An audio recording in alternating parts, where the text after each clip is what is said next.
श्रीवाराही सहस्रनाम स्तोत्रम्। देव्युवाच श्रीकण्ठकरुणा सिन्धो दीनबन्धो जगत्पते भूतिभूषित सर्वांग परात्परतर प्रभो कृताञ्जलिपुटा भूत्वा पृच्छाम्येकं दयानिधे आद्यायाचिस्वरूपाय निर्विकारा निरञ्जना बोधातीता ज्ञानगम्या कूटस्थानन्द विग्रहा अग्राह्यातीन्द्रिया शुद्धा निरीहा स्वावभासिका गुणातीता निष्प्रपञ्चा ह्यवान् मनसगोचरा प्रकृतिर्जगदुत्पत्ति स्थिति संहारकारिणी रक्षार्थे जगतां देव कार्यार्थं वासुरद्विषां नासाय धत्ते सा देहं तत्तत्कार्यैकसाधनं तत्र भूधरणार्थाय यज्ञविस्तारहेतवे विद्युत्केशहिरण्याक्ष बलाकादिवधाय च आविर्बभूव या शक्तिर्घोरा भूदाररूपिणी वाराही विकटाकारा दानवासुरनाशिनी सद्यसिद्धिकरी देवी घोराद्घोरतरा शिवा तस्याः सहस्रनामाख्यं स्तोत्रं मे समुदीरय कृपाले सोक्तिमयि चेद्भाग्यं मे यदि वा भवेत् अनुग्राह्या यद्यहं स्यां तदा वद दयानिधे ईश्वर उवाच साधु साधु वरारोहे धन्या बहुमतासि मे शुश्रूषादि समुत्पन्ना भक्ति श्रद्धान्विता तव सहस्रनाम वाराह्या सर्वसिद्धिविधायि च तव चेन्न प्रवक्ष्यामि प्रिये कस्य वदाम्यहम् किन्तु गोप्यं प्रयत्नेन संरक्ष्यं प्राणतोऽपि च विशेषतः कलियुगे न देयं यस्य कस्यचित् सर्वेण्यथा सिद्धिभाजो भविष्यन्ति वरानने।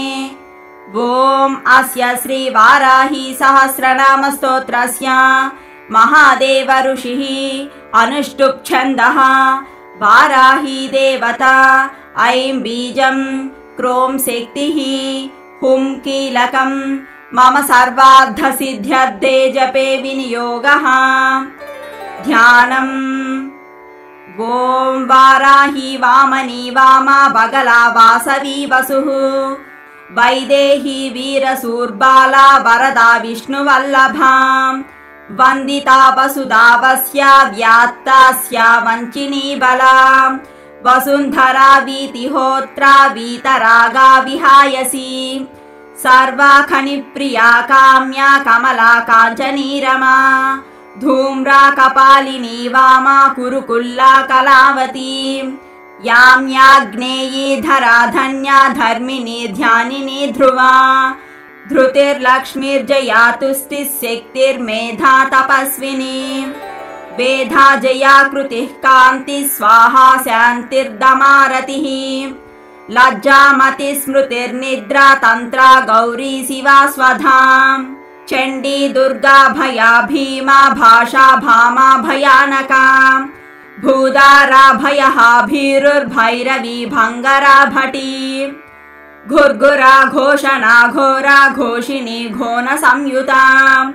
घना घन घर्गरा च घोनयुक्ता घनासिनी पूर्वाग्नेयी पातु याम्या वायव्युत्तरवारुणी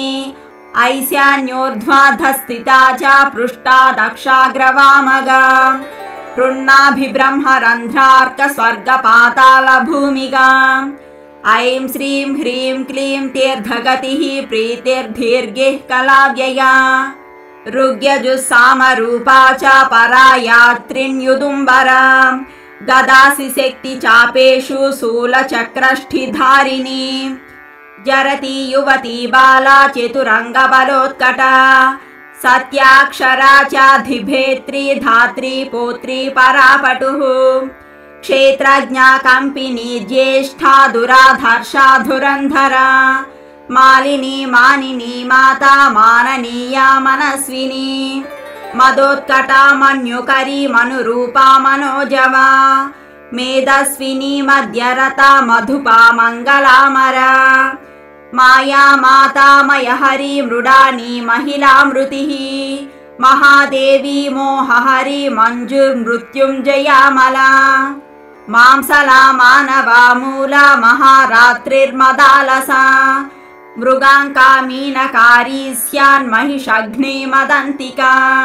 मूर्छा मोहमृषा मोघा मदमृत्युमलापः सिंहर्षमहिषव्याघ्रमृगकोडाननाधुनी धरिणी धारिणी धेनुर्धरित्री धावनी धवा धर्मध्वना ध्यानपरा धनधान्यधरप्रदा पापदोषरिपुव्याधिनाशिनी सिद्धिदायिनी कला काष्ठा क्षमा पक्षा हस्तृटिस्व्यासरूपिणी समृद्धा सुभुजा रौद्री राधा रागा रमारणिः रामारति प्रिया रुष्टा रक्षिणी रविमध्यगा रजनी रमणी रेवा रङ्किनी रञ्जिनी रमा रोषा रोषवती रूक्षा करिराज्यप्रदारता रूक्षा रूपवती रास्या रुद्राणी रणपण्डिता गंगा च यमुना चैव सरस्वती स्वसूर्मधुः गण्डकी तुंगभद्रा च कावेरी कौशिकी पटुः कट्वो रगवती चारा सहस्राक्षा प्रतर्दना सर्वज्ञा स्यांकरी शास्त्री जटाधारिण्ययोरधा यावनी सौरभी कुब्जा वक्रतुंडा वधोद्यता चंद्रापीडा वेद वेद्या शंखिनी नीललोहिता ध्यानातीता परिच्छेद्या मृत्युरूपा त्रिवर्गदा अरूपा बहुरूपा च नानारूपा नतानना वृषा कपिर्वृषारूढा वृषेसी वृषवाहना वृषप्रिया वृषावर्ता वृषपर्वा वृषाकृतिः कोदण्डिनी नागचूडा चक्षुष्या परमाधिका दुर्वासा दुर्गहा देवी सुरावासा दुरारिहा दुर्गा राधा दुःखहन्त्री दुराराध्या दवीयसी दुरावासा दुष्प्रहस्ता दुष्प्रकम्पा दुरूहिणी सुवेनी रमणी श्यामा मृगव्याधार्घतापिनी उग्रातार्क्षी पाशुपति कौनपी कुनपासेना कपर्दिनी कामकामा कमनीया कलोज्ज्वला कासावहृत्कारकानी कम्बुकण्ठीकृतागमा कर्कशा कारणा कान्ता कल्पा कल्पा कटङ्कटा श्मशान निलया भिन्नी गजारूढा गजापहा तत्प्रिया तत्पराराय स्वर्भानुः कालवञ्चिनी शाखा विशाखा गोशाखा सुशाखा शेषशाखिनी व्यङ्ग्या शुभांगा वामांगा नीलांगा नंगरूपिणी सांगोपांगा च सारंगा शुभांगा रंगरूपिणी भद्रा सुभद्रा भद्राक्षी सिंहिका विनतादितिः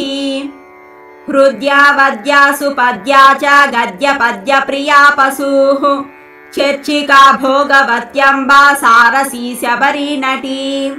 योगिनी पुष्कलानंता परा सांख्या शची सती निम्नगा निम्ननाभिश्च सहिष्णुर्जागृति लिपिः दमयन्ती दमी दण्डोर्दण्डिनी दारदायिका दीपिनी धाविनी धात्री दक्ष कन्या दरिद्रती दाहिनी द्रविनी दर्वी दण्डिनी दण्डनायिका दानप्रिया दोषहन्त्री दुःखदारिद्र्यनाशिनी दोषदा दोषकृद्दोग्ध्री दोहदा देवी कादना दर्वीकरी दुर्वलिता दुर्युगाद्वयवादिनी चराचरानन्तवृष्टिर्उन्मत्ता कमलालसा तारिणी तारकान्तारा परमात्माब्जलोचना इंदुर्हिरण्यकवचा व्यवस्था व्यवसायिका ईशनंदा नदीनागी यक्षिणी सर्पिणी वरी सुधासुरा विश्वसहा सुवर्णांगदधारिणी जननी प्रीतिभागेसी साम्राज्ञी संविदुत्तमा अमेयारिष्टदमनी पिंगला लिंगधारिणी चामुंडा प्लाविनी हाला बृहज्योतिरुरुक्रमा सुप्रतीका च सुग्रीवा हव्यवाहा प्रलापिनी नभस्या माधवी ज्येष्ठा शिशिराज्वालिनी रुचिः शुक्ला शुक्रा सुचाशोका सुकी भेकी पिकी बकी पृषदस्व्या नभो योनिः सुप्रतीका विभावरी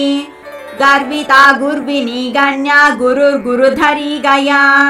गंधर्वी गणिका गुंद्रा गारुडी गोपिकाग्रगा गणेशी गामिनी गंता गोपतिर्गंधिनी गवी गर्जिता गाननी गोना गोरक्षा गोविदांगतिः ग्राधिकी ग्रधिकृद्गोष्ठी गर्भरूपा गुणैषिणी पारस्करी पांचनदा बहुरूपा विरूपिका वूहा व्यूहा दुरूहा च सम्मोहा मोहहारिणी यज्ञ विग्रहिणी यज्ञायायजूका यशस्विनी अग्निष्टोमात्यग्निष्टोमा वाजपेयश्च षोडशी पुण्डरीकाश्वमेधश्च राजसूयश्च नाभसः स्विष्टकृत् बहु सौवर्णो गोसवश्च महाव्रतः विश्वजित् ब्रह्म यज्ञश्च प्राजापत्यः शिलायवः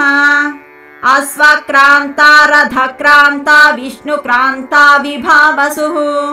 सूर्यक्रान्ता गजक्रान्ता बलिभिन्नागयज्ञकः सावित्री चार्धसावित्री सर्वतो भद्रवारुणा आदित्यामय गोदोहा गवामय मृगामया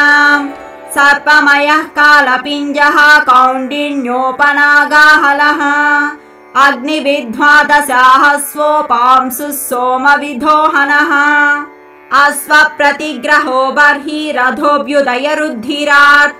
सर्वस्वदक्षिणो दीक्षा सोमाख्या समिदाह्वयः कठायनश्च गोदोहः स्वाहाकारस्तनूनपात् दण्डा पुरुषमेधश्च श्येनो वज्रयिषुर्यमः अंगिराः कंकभेरुण्डा चान्द्रायणपरायणा ज्योतिष्टोमः गुदोदर्शो नन्द्याख्यः पौर्णमासिकः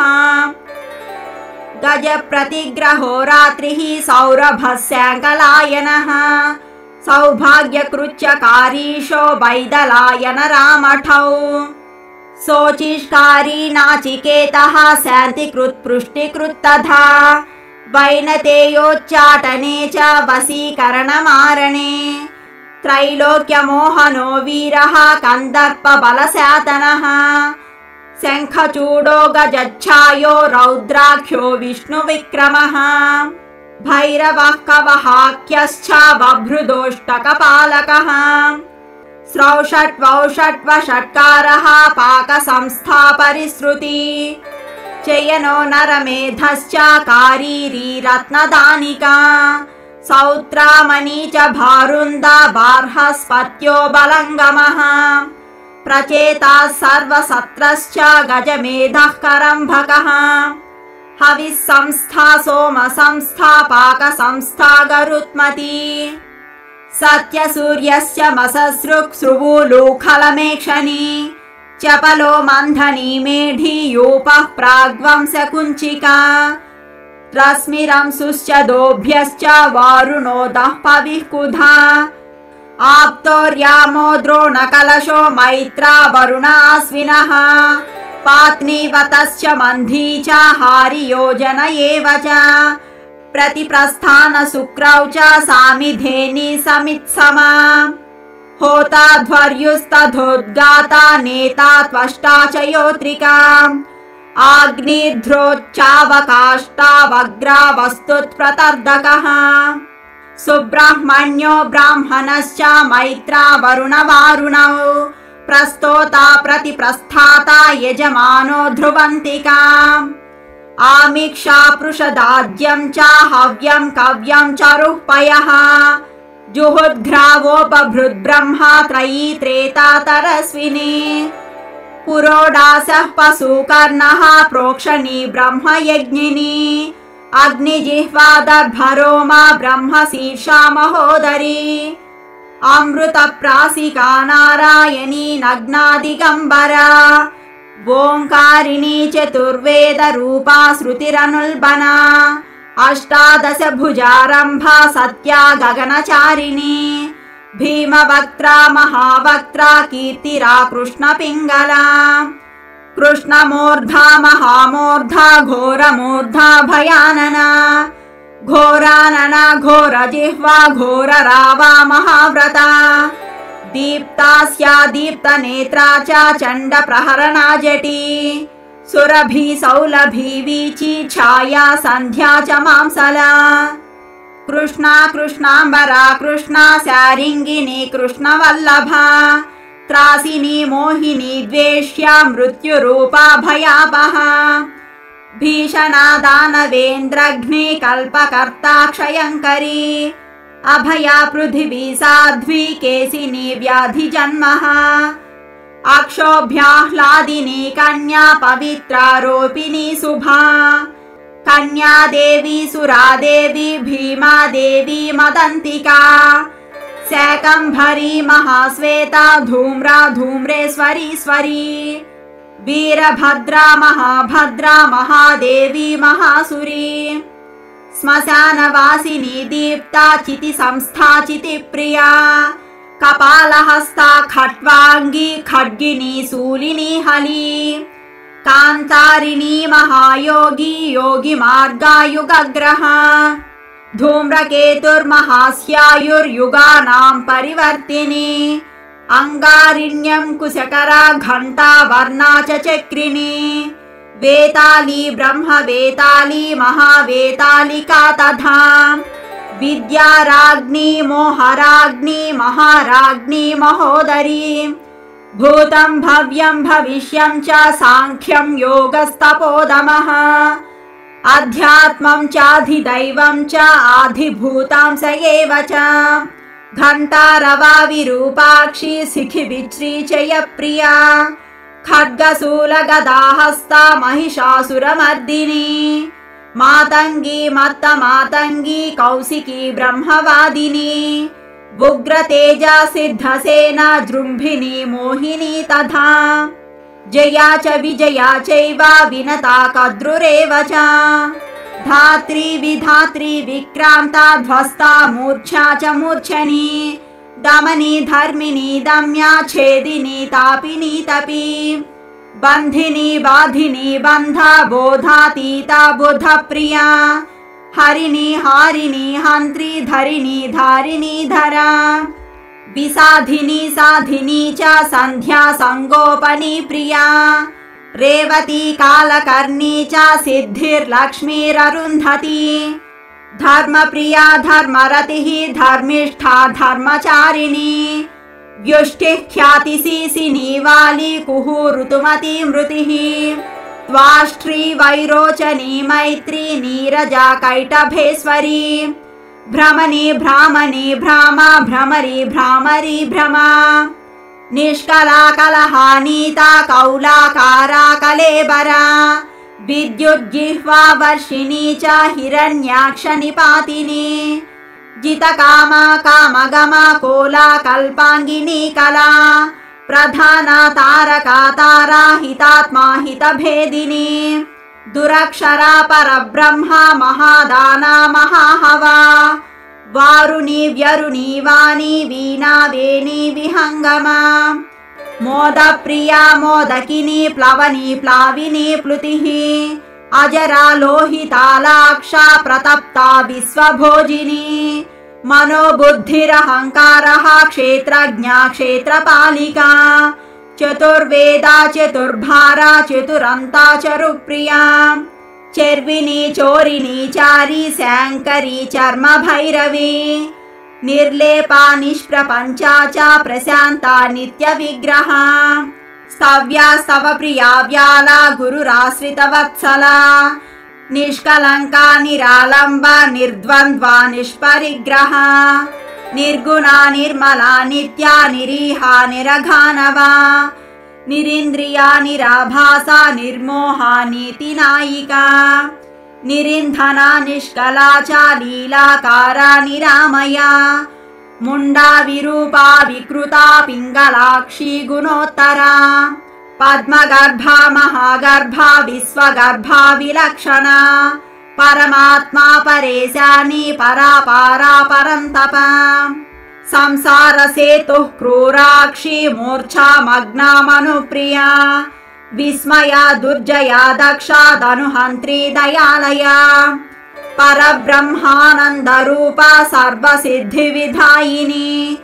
एवमुड्डामरातन्त्रान्मयोद्धृत्य प्रकाशितम् गोपनीयं प्रयत्नेन नाख्येयं यस्य कस्यचित् यदीच्छसि द्रुतं सिद्धिम् ऐश्वर्यं चिरजीविताम् आरोग्यं नृपसम्मानं दानान्यस्य तु कीर्तयेत् नाम्नां सहस्रं वाराह्याः मया ते समुदीरितम् यः पठेत् शृणुयाद्वापि सर्वपापैः प्रमुच्यते अश्वमेधसहस्रस्य वाजपेयशतस्य च पुण्डरीकायुतस्यापि फलं पाठात् प्रजायते पठतः सर्वभावेन सर्वास्युः सिद्धयः करे जायते महदैश्वर्यं सर्वेषां दयितो भवेत् घनसारायते वह्निरगाधोऽब्धिः कनायते सिद्धयश्च तृणायन्ते विषमप्यमृतायते हारायन्ते महासर्पाः सिंहः क्रीडा मृगायते दासायन्ते महीपाला जगन्मित्रायतेऽखिलम् तस्मान्नाम्नां सहस्रेण स्तुता सा जगदम्बिका प्रयच्छत्यखिलान् कामान् देहां ते परमां गतिम् इति गुड्डामरतन्त्रे श्री आदिवाराही सहस्रनाम स्तोत्रम्।